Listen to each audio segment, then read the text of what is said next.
Well, greetings, fellow Ben Lippen board members. For this board training for our December board meeting of 2023, I've decided to create a PowerPoint that I've entitled a Governance Refresher. And I'd like to walk back through some of what we've now embraced at Ben Lippen as the way we think for this point in time is the best way for us to carry out our duties and responsibilities as board members of Ben Lippen School. So in this brief refresher, I'd like to begin by defining governance.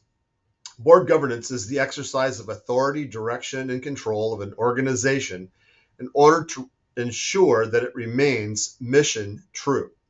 A mission true organization, according to Horst and Greer, is one that knows why it exists and protects its core at all costs. Mission true organizations remain faithful to whatever it is that they believe God has entrusted them to do. They define what is immutable, their mission and core values, their DNA, their heart and soul. And so, board governance is the exercise of authority, direction, and control. Let's define those three words. Authority is the power or right to give orders, make decisions, and enforce obedience. Direction. The board has the ultimate responsibility for the vision or the preferred future of the organization. The board has that ultimate responsibility and control to exercise restraining or directing influence over. This has to do with jurisdiction, sway, power, authority, command. And so I'd like to comment briefly on the connection between stewardship and effective governance. Listen carefully. A steward is one whom has been given a trust. A synonym for a board member is a trustee. A trustee is one whom has been given a trust. So there's no better way to live out one's calling as a steward leader than to serve as a board member of an organization. The head of school in the example of a K-12 school is an understeward. In other words, the head of school is accountable to the board of directors. Similarly, all school employees are understewards of the head of school and are therefore accountable to the head of school. In practice, then, the board, the primary steward of the organization, fulfills its responsibilities for authority, direction, and control of the organization through the CEO as its understeward. Different board types carry out their delegated responsibilities in different ways. And so what are responsibilities of board members? Well, steward leaders do not live in the realm of rights. Steward leaders live in the realm of responsibilities. As board members, steward leaders are responsible to provide effective governance for the organizations they serve. God is the ultimate owner of all, including the organizations board members lead. But all organizations also have implicit owners or moral owners who are the stakeholders the stewards serve. In the case of a K-12 Christian school, these implicit owners are the parents to whom God has given ultimate responsibility for their children. Ultimately, stewards are responsible to the owners for the decisions they make. So, board members are accountable to their implicit owners, parents, to ensure that the school's mission is accomplished in accordance with the core values and that the school operates with fiscal responsibility. So if there's no margin, there's no mission. So let's continue with this idea of responsibilities of board members. In the case of K-12 Christian schools, heads of schools are leaders who have the responsibility to lead. Board members are also leaders with the responsibility to lead. So the key question is, who leads what? Simply put, board members need to do board stuff, and the head of school, the only employee of the board, and his team, all the other school employees, need to do head of school and senior leader stuff. The board of directors are responsible to provide effective governance. The CEO is the one and only employee of the board hired to lead the organization as directed by the board. Regardless of board type chosen, Board members have two broad duties or responsibilities. They have a duty of loyalty and a duty of care. First, the duty of loyalty. Board members are responsible to place the interests of the organization and its stakeholders before any of their own personal interests, i.e., to avoid or at least report all conflicts of interest. As an example, I served on an organization for a period of time where one of the board members had all of the accounts for all of the insurance needs of the organization. Now, you could argue, is that a conflict of interest that the board member should only need to disclose, or does this go further than that? And is this really a conflict of interest that ought to be avoided, and this business be given to some other insurance broker? Another example of a responsibility of board members, the duty of care, is a requirement that board members act with the watchfulness, attention, caution, and prudence that a reasonable person in similar circumstances would use.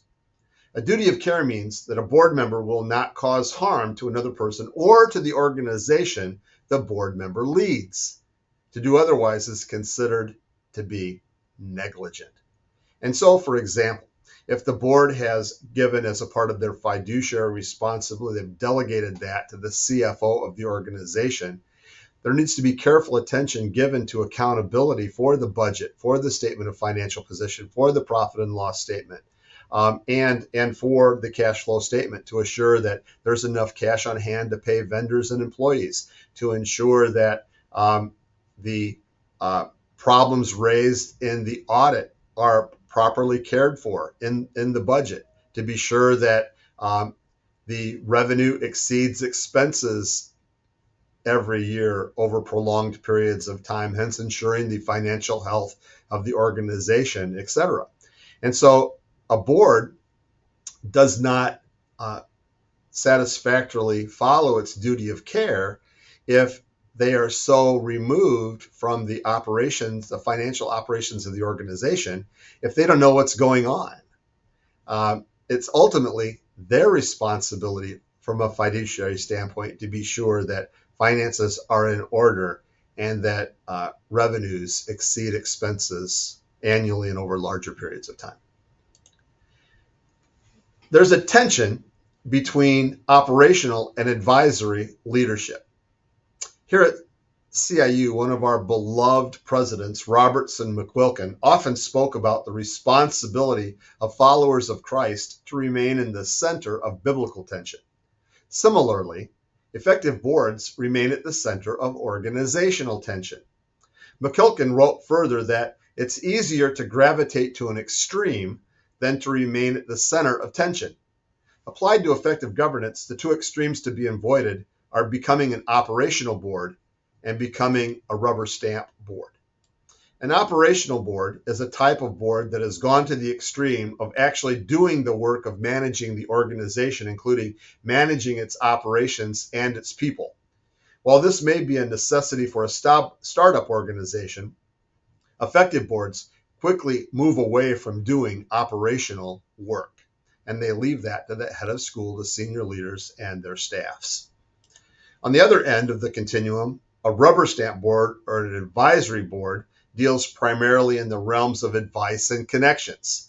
This type of board is selected and dominated by the CEO and is a rubber stamp for the CEO. Thus, advisory boards govern only in a nominal sense. This board work is not important nor satisfying. And so, with this idea of board types in mind applied to effective governance, the two extremes to be avoided are becoming an operational board and becoming a rubber stamp board. But in between these two extremes are three viable board types that for effective governance of K-12 Christian schools. They are traditional, results-based, and Carver policy governance board types. So these three viable options at the center of the effective governance tension, traditional, results-based, and Carver policy governance, each could be selected and used to maintain effective governance of a K-12 Christian school. Let me briefly describe each of these three viable types. First, traditional boards. Traditional boards do their governance work through committees with the CEO.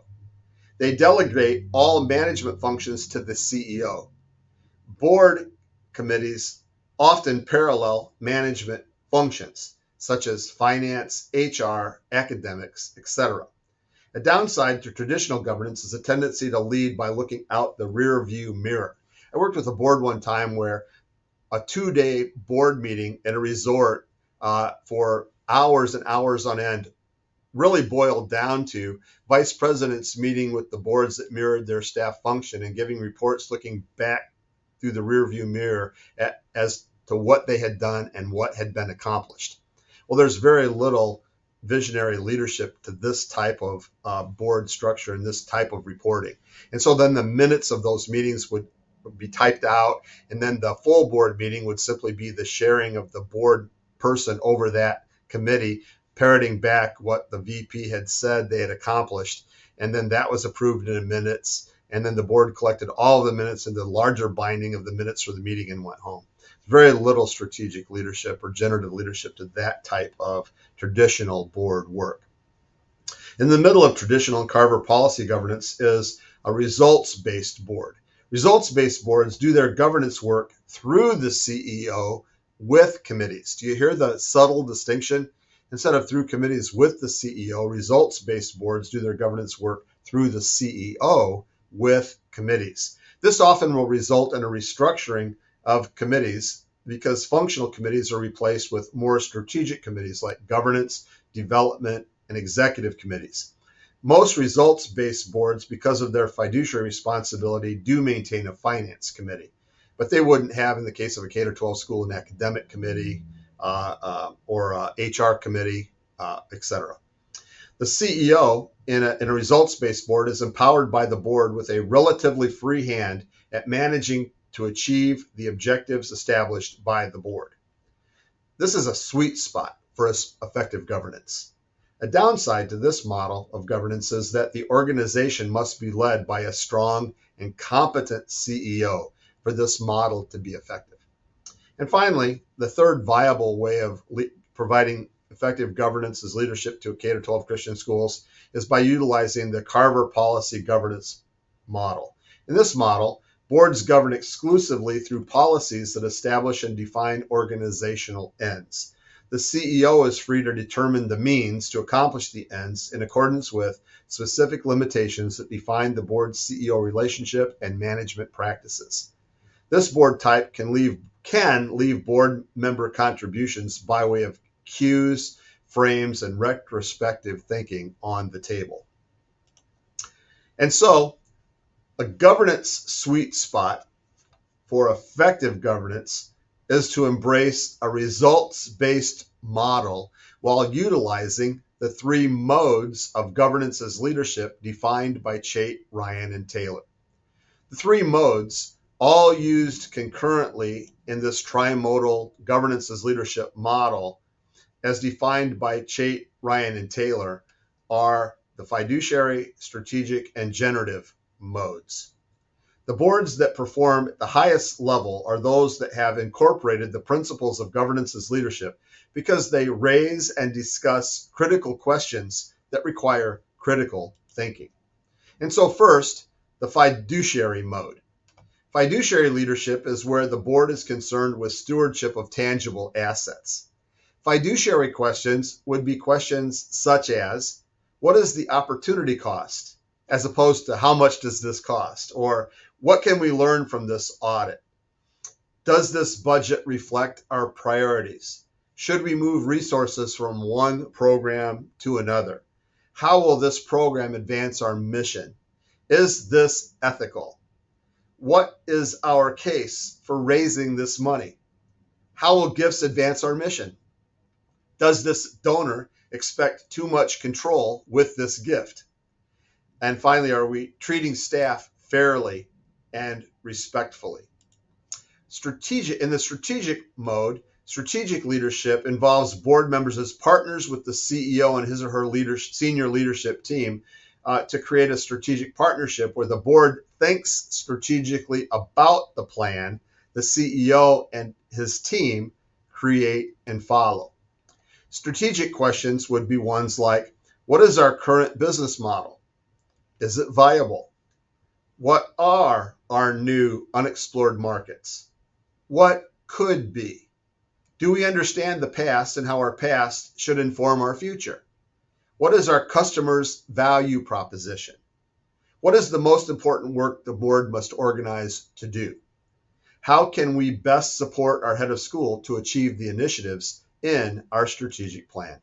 And finally, in the generative mode, generative leadership is where boards provide a less recognized but crucial source of leadership focused on what the organization should be and do. Generative questions are questions like, how best does the CEO, the senior leadership team, and the board work together to discover strategic priorities and drivers? Does board structure mirror organizational priorities? Do the board and staff regularly discuss strategic data from multiple sources? How does this data inform decisions about what the organization should be and do?